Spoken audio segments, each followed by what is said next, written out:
educators from Bonkolo Senior Secondary School in Dutywa in the Eastern Cape have been put on a precautionary suspension by the Department of Education. They're accused of being involved in the impregnation of learners at the school. Parents who spoke on condition of anonymity say that they've been reporting the matter to the Department of Education for years, but to no avail. But the issue surfaced on social media last week, prompting the department to go to the school and suspend the teachers. Fundiswa Mhlekude has more on that story.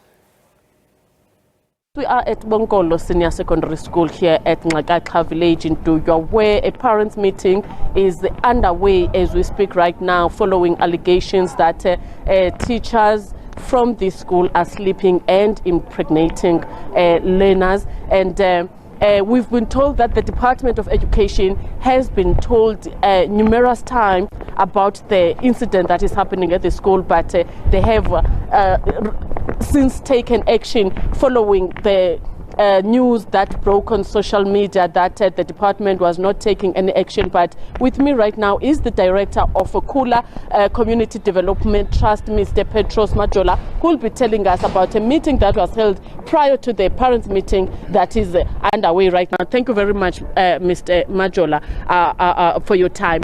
You were in a meeting earlier with the school governing body or a school community. What was the agenda?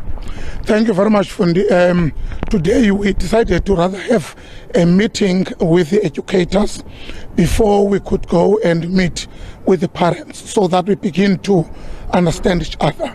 Remember that when we were planning to come here, it is because we also received a request from parents to intervene in this situation, where it is alleged that a number of female learners were impregnated by educators. And in terms of the provisions of Employment of Educators Act, an educator cannot have any sexual relationship with a learner.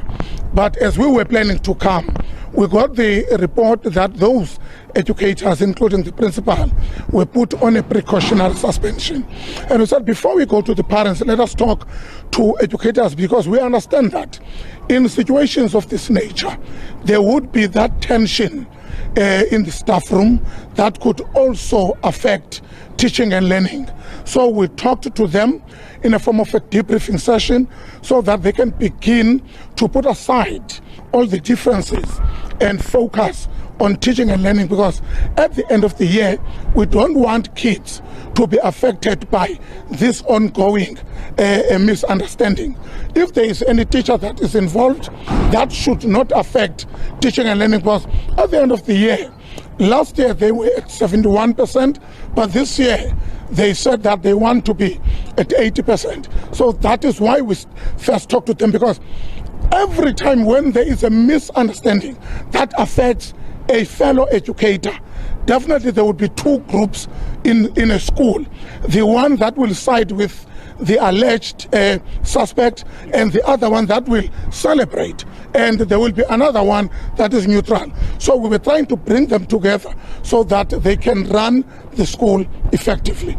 And now we'll be meeting with the parents so that we also have the same understanding, because we know that in the villages, parents can also manipulate other children and say, even if nothing has happened to this child, but please, my child, make sure that you bring this person down. Go and claim that he has also raped you. So we have to talk to them so that they understand that the case has not even been reported to the police. It is only been reported into the Department of Education. So we don't want them to mess up with this case. And the report from one of the parents was that the department has been knowing about this for quite a long time. Did the teachers tell you why did they keep this under wrap? The Department of Education in the past had been hiding these things under the carpet, not only here. But Fundi, I am one of those organizations that can boldly and proudly say that with the MEC that is leading, every time we forward something to his office, we always get a positive response. But I don't know which official received this report and kept it in the pocket, seemingly because they are saying it's been going on for some years. But this time when it came to the attention of the acting HOD and the MEC, it received an attention. That is why those people are today on a precautionary suspension.